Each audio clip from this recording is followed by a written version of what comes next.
British বার্তা সংস্থা রয়টার্সকে দেওয়া সাক্ষাৎকারে দেশে 1 থেকে 1.5 বছরের মধ্যে গণতন্ত্র ফিরে আসা উচিত বলে সেনাপ্রধান ওয়াকারুজ্জামান যে মন্তব্য করেছেন তাতে খুশি হয়েছেন শেখ হাসিনার ছেলে সজীব ওয়াজেদ জয়। মঙ্গলবার রাতের দিকে রয়টার্সকে দেওয়া সাক্ষাৎকারে এমনটাই জানান জয়। গত 5 আগস্ট ব্যাপক ছাত্র জনতার বিক্ষোভের মুখে শেখ হাসিনার পাশে দাঁড়াতে অস্বীকৃতি জানান সেনাপ্রধান ওয়াকারুজ্জামান। আর এর মধ্য দিয়েই সেই সময় শেখ হাসিনার ভাগ্য নির্ধারিত হয়ে যায়। প্রায় ঘণ্টাখানিকের প্রস্তুতিতে ভারতে পালিয়ে যেতে বাধ্য হন শেখ হাসিনা। সেই ঘটনা 1.5 মাসেরও বেশি সময় পর গত মঙ্গলবার রয়টার্সকে দেওয়া এক সাক্ষাৎকারে সেনাপ্রধান ওয়াকারুজ্জামান দেশে 1 থেকে 1.5 বছরের মধ্যে গণতন্ত্র ফিরে আসা উচিত বলে মন্তব্য করেছেন।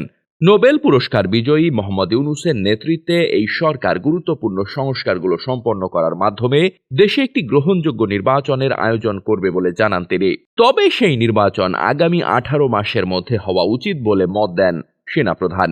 এরপর মঙ্গলবার রাতের দিকে রয়টার্সকে দেওয়া সাক্ষাৎকারে সজীব ওয়াজেদ জয় 18 মাসের মধ্যে নির্বাচন অনুষ্ঠানে সেনাপ্রধান জেনারেল ওয়াকারুজ্জামানের দেওয়া টাইমলাইনের বিষয়ে নিজের সন্তুষ্টি প্রকাশ করেন। জয় বলেন, আমাদের কাছে অন্তত এখন একটি প্রত্যাশিত টাইমলাইন আছে শুনে আমি খুশি। তবে এই টাইমলাইন প্রত্যাশার তুলনায় অনেক দেরি বলেও মন্তব্য করেন তিনি। জয় এও বলেন, বাংলাদেশ আওয়ামী লীগ ছাড়া দেশে প্রকৃত সংস্কার ও নির্বাচন অসম্ভব।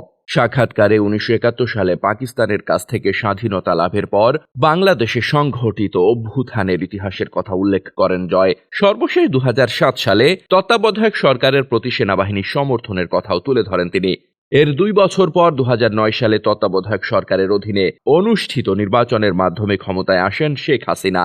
এরপর টানা 15 বছর ধরে দেশ শাসন করেন শেখ হাসিনা।